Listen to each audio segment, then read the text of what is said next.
All right, I think we're live. Hello and welcome along to a live match reaction to Leeds United's 1-0 win over Sheffield United away at Bramall Lane.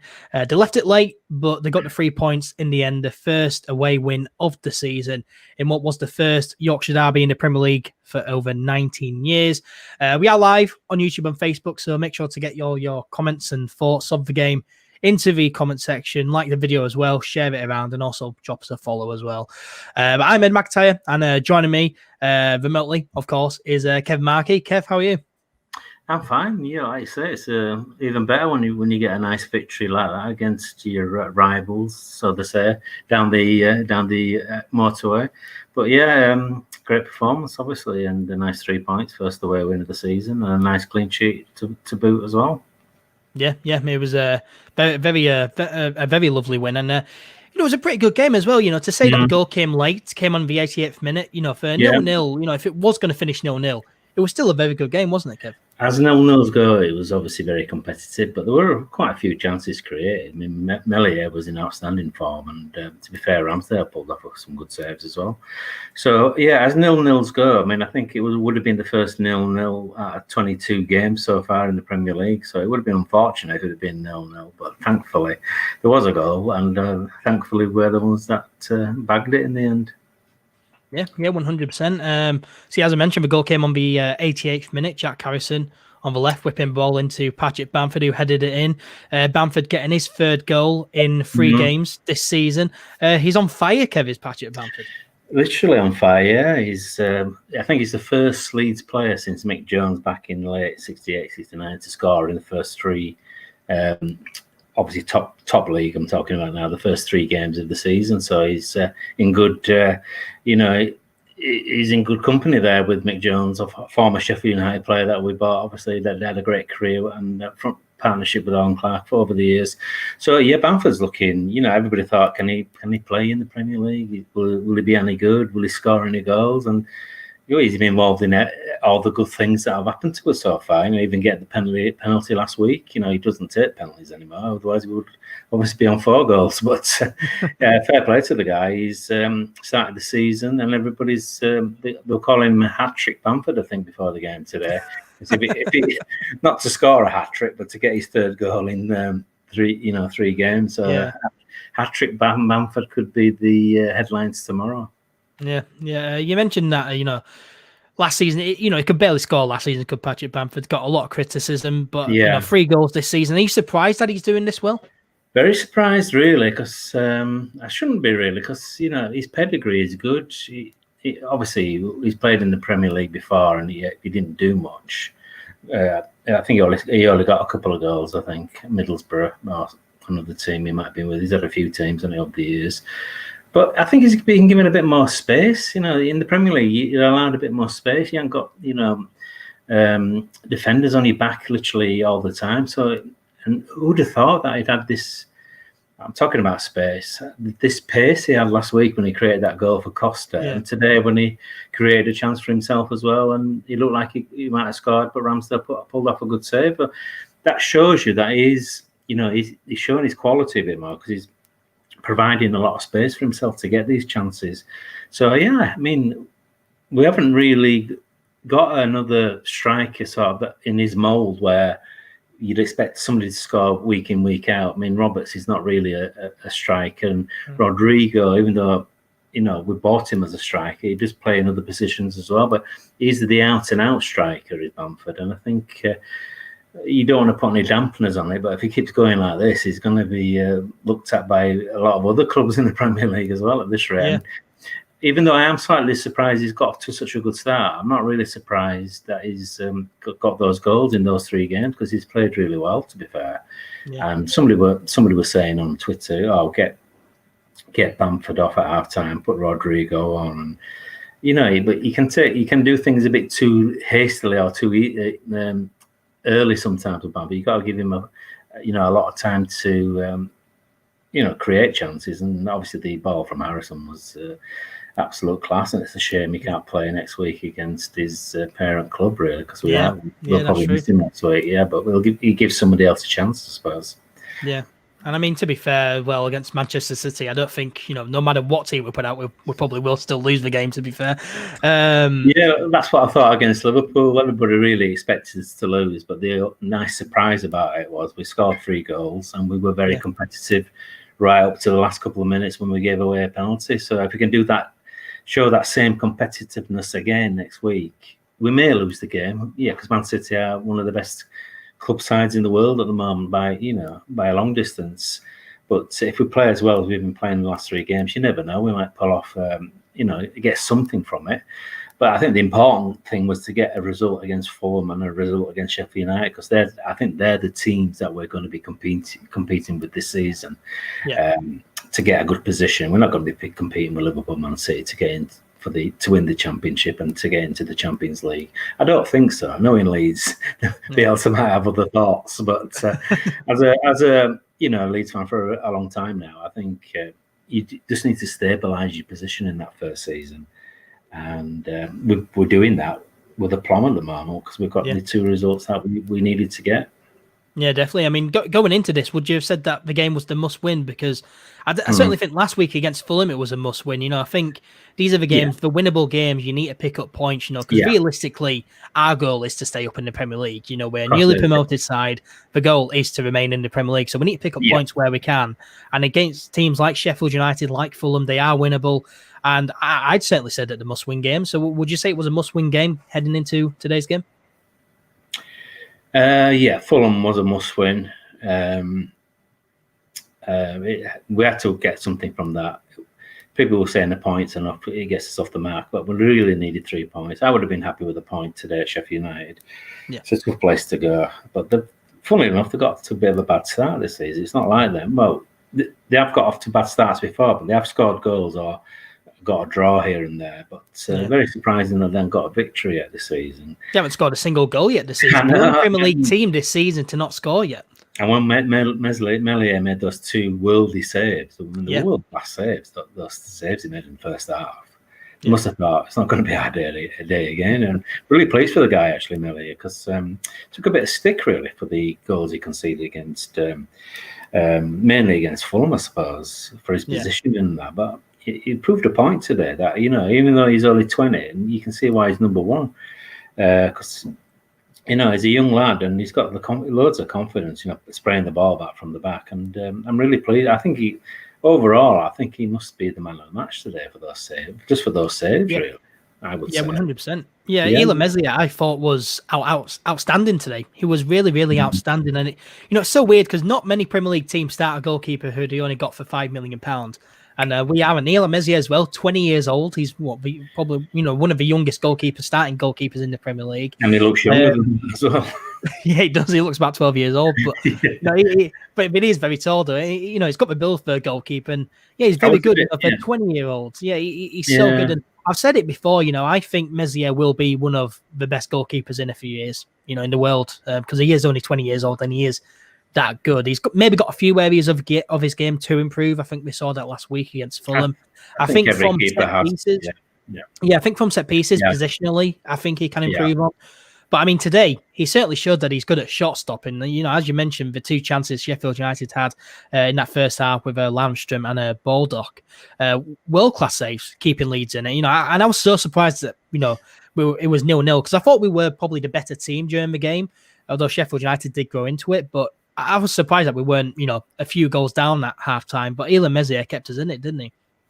Yeah, I mean, I was a bit, at the start of the season, I thought with Kessie being out and not getting a look in, really, I thought, well, what's he going to do here? Is he going to release Kessie and maybe get a number 1 in, really? And I thought Martinez from Arsenal was going to be the choice because he's a good keeper, and I thought he was unlucky to lose his place again to Leno when he came back.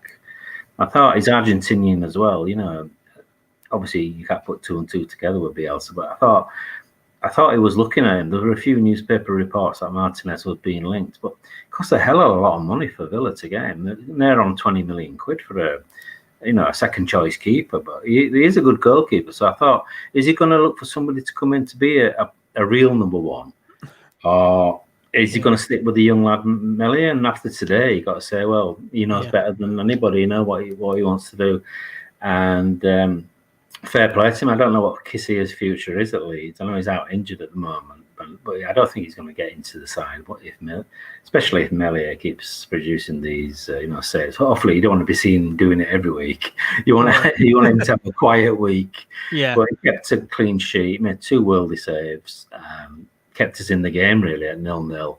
And when it's 0-0 with Leeds, with our strength and our fitness, we never stopped till the 99th minute or the 100th minute yesterday in Man United's case. We never stop at all. And when there's a chance there, we'll take it. And thankfully, we took it today. And fair play to the guys. 6 points after, 3 games? They say 2 points for every game is what you look for. The ideal, that's to win the league. Yeah. To get 76 points over the season, that probably get you a European slot. But 2 points a game so far. It's fantastic, isn't it? It's and with Man City coming up, another tough game, and then obviously a nice international break. We'll see who else comes in before the 5th of October sort of deadline. From his presser on Thursday, you get the idea that he's got a couple of more players in mind, and we've been linked with a couple of players in the press again today, but we always get linked loads of people. So it'll be interesting to see who comes in. Obviously, Pablo is it. I was looking at the game today after about 50, 60 minutes. I thought if Pablo was, had one of these cameo spots now and did a couple of great balls and stuff, he'd probably open the game up a bit. We're just missing that, that guile reel that Pablo provides. He's 35 now. He's not going to play that many games this season, but when he does play, I think he is going to make a difference. But we need somebody to step into that position. Yeah, I agree. I know DePaul's been mentioned, Rodrigo DePaul's been mentioned loads of times now. Who knows what's happening with him at Udinese, but he seems to be an ideal replacement because we've got nobody else really in the squad that can do what we call a Pablo. Only Pablo can do that, and hopefully somebody come in and maybe step in and do what he does, which is win a game, really, change a game. Yeah, 100%. I agree. I think we've seen that over the past 2 games, really. When Pablo Hernandez pulled up in the warm-up last week, Rodrigo stepped in, didn't quite, work well for him. He went off at halftime last week for Tyler Roberts. This week, Tyler Roberts started in Pablo's place and went off at halftime for Rodrigo. And I thought Rodrigo did quite well when he came on, but Tyler Roberts today, I thought it was a bit of a passenger in the game. Yeah, he didn't really do much. Wasn't really working. I expected more from Tyler, because he's a talented lad. How old he is? He's only 21 as well. Yeah, exactly. I don't think he's a number 10, really, is he, Kev? I think he's like every time he plays number 9, he's always scoring goals. If you cast your mind back to that Hull City away game last season where we won 1-4-1, changed the game. Scored 2 goals off the bench. So. Yeah, it's not quite working out in that number 10 role yet with Pablo out, and we probably do need a replacement, don't we? I would say so. That's the only thing that's missing from the team at the moment. I'm happy with Kosh because he's stepped in nicely for White. I know he's given away 2 penalties, but he was the unluckiest player in the world for those 2 penalty decisions, I thought. But he stepped in today, looked faultless today. Yeah, I thought Robin Koch was really, really good today. I put out a poll on Twitter after the game asking people for their man of the match, and the 4 options were Illan Meslier, Jack Harrison, Patrick Bamford, and Robin Koch. Illan Meslier is winning it by a landslide, 86.7%, undeservedly. But Robin Koch second with 10% of the votes. So I thought Robin Koch was really, really solid today. Very much better than what he was, for the first 2 games. I thought, some passes though, we probably, overhit it a bit too much, making Allen, run through the passes. But, I thought today was solid. And Diego Llorente, it's going to take, it's going to be hard work for him to get into the starting 11. Yeah, we spent a lot of money on him though. So you think, he'll be thinking, all this money he spent on me, I'm going to get a game. But with Cooper making his 200th appearance today, which is a great achievement for the lad, and Kosh look a good partnership. And you forget sometimes these guys have come over from a different country. They've had time, it takes time to settle in. They've got to settle, get the family settled in. If they're married, wives or family or girlfriends, whatever, get positioned into the city and get the feet under the table. But the Premier League is unrelentless. It doesn't give you time to settle because there's, obviously top game after top game. It's not like the Championship. You do get a couple of games a week, but these are high pressure games. Where all our games have been on TV so far, which suggests that we're going to be watched a lot this season because we're the Premier League, And Man City is the same. It's on TV again. So every move, every pass, every foul, everything's analysed to the 100th degree, isn't it? On Match of the Day, on BT Sports, on Sky. Everything you do, if you spit at somebody will see it. If you pull somebody back, somebody's going to see it. So everything. It's really hard for these new guys to come in to settle in quickly into this sort of league. So I think Kosh has done really well to settle in so quickly, really, despite those 2 penalties he's given away. Very much so. He's proved his worth today, and I think even though I do miss Ben White a lot, it was so good for us when I think I'm getting over it slightly now with Robin Koch's first few performances for us. I think he's fitted in really well. Yeah, you were questioning in the group chat whether Bielsa would go to a back three today. Do you think that could be a possibility going forward? With Llorente, I generally thought so. Yeah, because Llorente, he plays good with both feet. He's good on his left, he's good on his right. So he's an alternative for Cooper and Koch at the back, but he can play in a three as well. He's played left back as well, I believe, before. So he's and defensive midfield. So he's one of these utility guys that can slot anything. I think it'll be useful when he comes. I don't think he'll get into the team straight away, like you say. But from the bench, I think he's a great alternative, to put in somewhere. And once he gets his feet on the table a little bit in the country now, I think he's going to be a great addition to the squad, really. I mean, Bielsa doesn't like to buy players and then, they're hanging about at Thorpe Arch for week in, week out. He likes them to, get into the team straight away or into the squad straight away. So I think that'll be the case with him. I think he might feature against Man City maybe on the bench next week. Yeah. And who knows what, like I said, the positions he plays in, he's a bit of a utility man like Dallas. He could slot in anywhere, really, in that back four or defensive midfield. So it'll be interesting to see what happens, Yeah, he's a very good addition, is Diego Llorente. You mentioned Liam Cooper, 200th appearance today for Leeds United. He's come so far, hasn't he? When he arrived, 2014, so many bad years, but, to see him lift the trophy last season and now performing in the Premier League this season as captain, it's great to see, isn't it? He's taken so much stick over the years, that guy. It's unbelievable. But League One Liam. But ever since Bielsa came in, he's stepped up, to be fair, and he's looked a real captain. I can't even remember the last mistake. I think the last mistake he made must have been against Sheffield United when they lost 1-0 at home. When instead of booting the ball into Rose's head, he tried to play his way out of the back and he got caught. Not the playoff semi-final? Remind me what happened. Playoff semi-final with Casilla and Cooper. Yeah, a lot of people were blaming Casilla for that one because he didn't shout for it. But I'm trying to forget that game. Well, thankfully we're in the Premier League, so I'm not as good as I would have been a few months ago. But maybe that was the last mistake you could say that he made. Overall, he was faultless last season, really.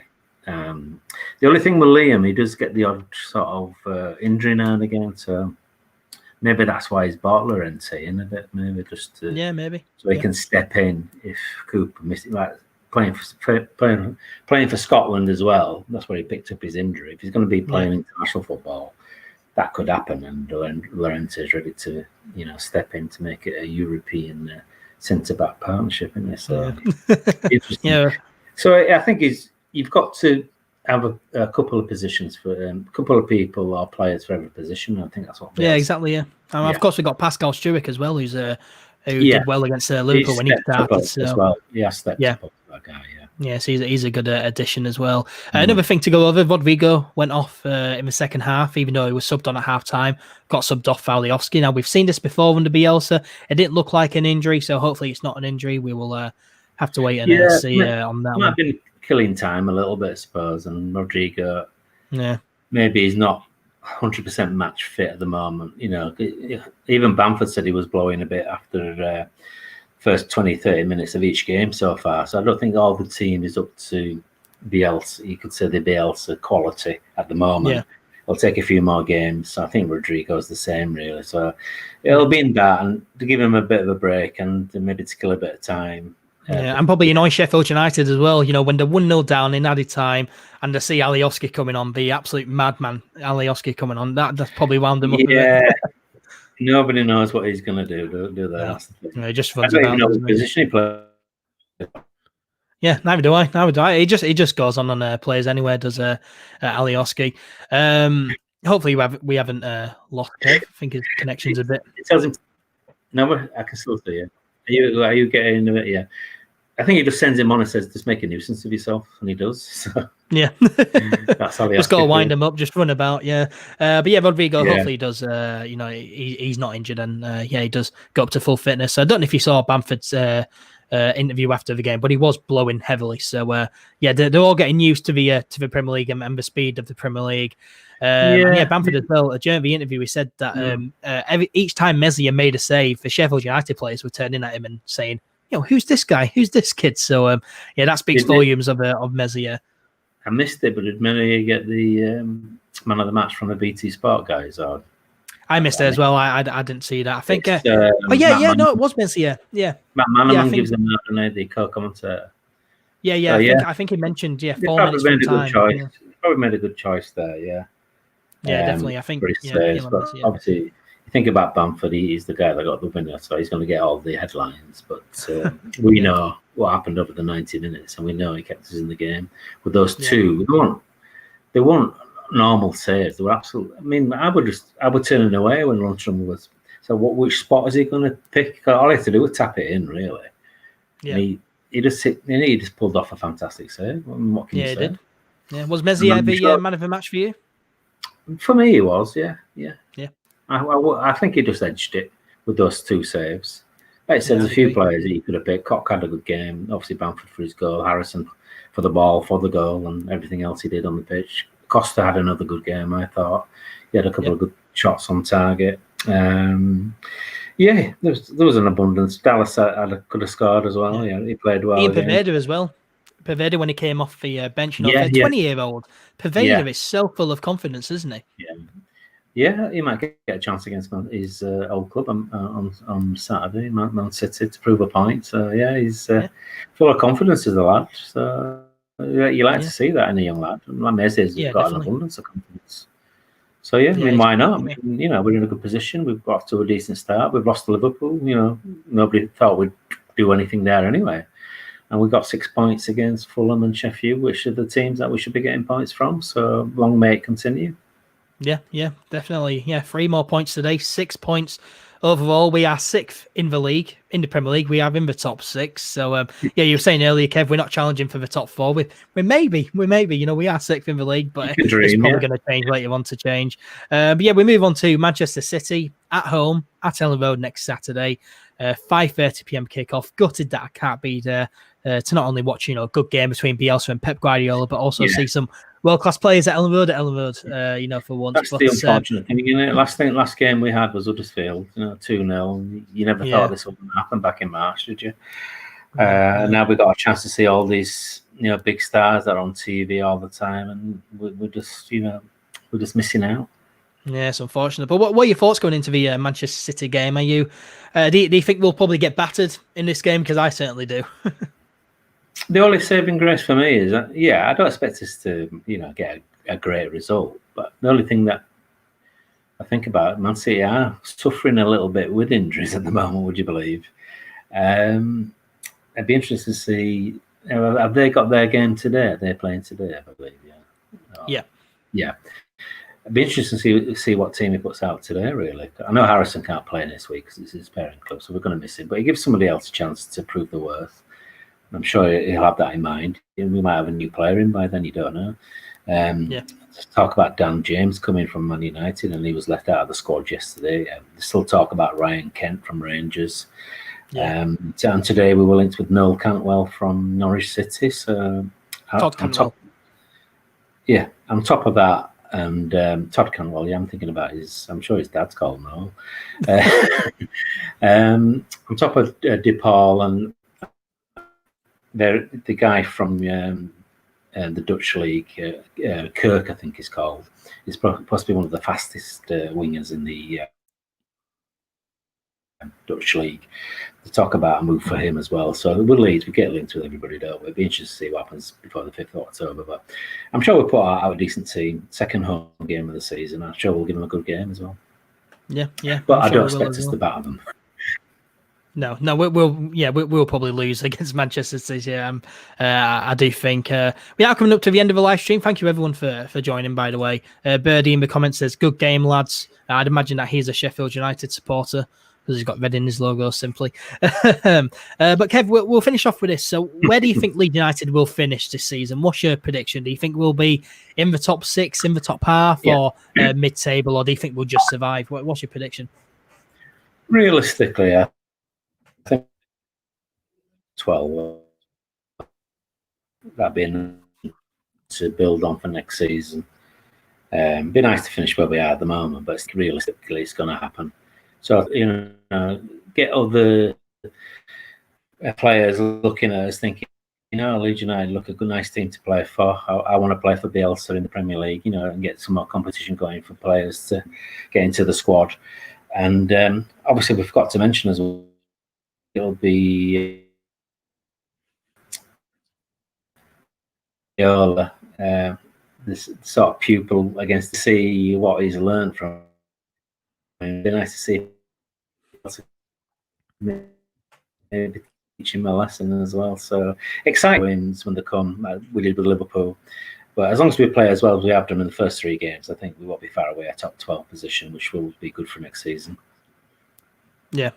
So top 12. You're predicting then? I think top 12. I think around I think around 13th or 12th. I mean, a top half finish. I certainly. I do think it is possible, but realistically, I think probably mid-table.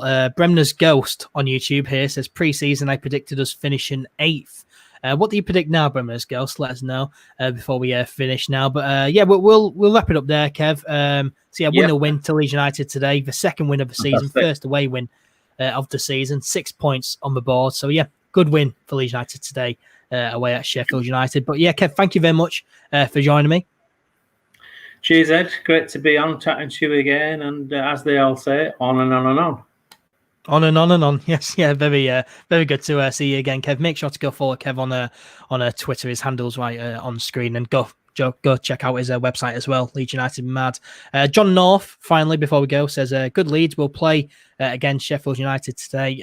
Well done for getting the goals in the 87th minute." He's just saying, "Well done there, John North." Not very well spelt, but I think that's what he's saying. Bremner's Ghost here saying, "Now I'm going for 4th." He thinks we'll finish in the top 4th. That is very, very confident. I like that confidence. I wish I was as confident as you. But thank you very much, Kev, as always, and thank you to everyone who has joined and watched as well. If you enjoyed, make sure to give it a like, share, comment, and subscribe. And until next time, we will see you later.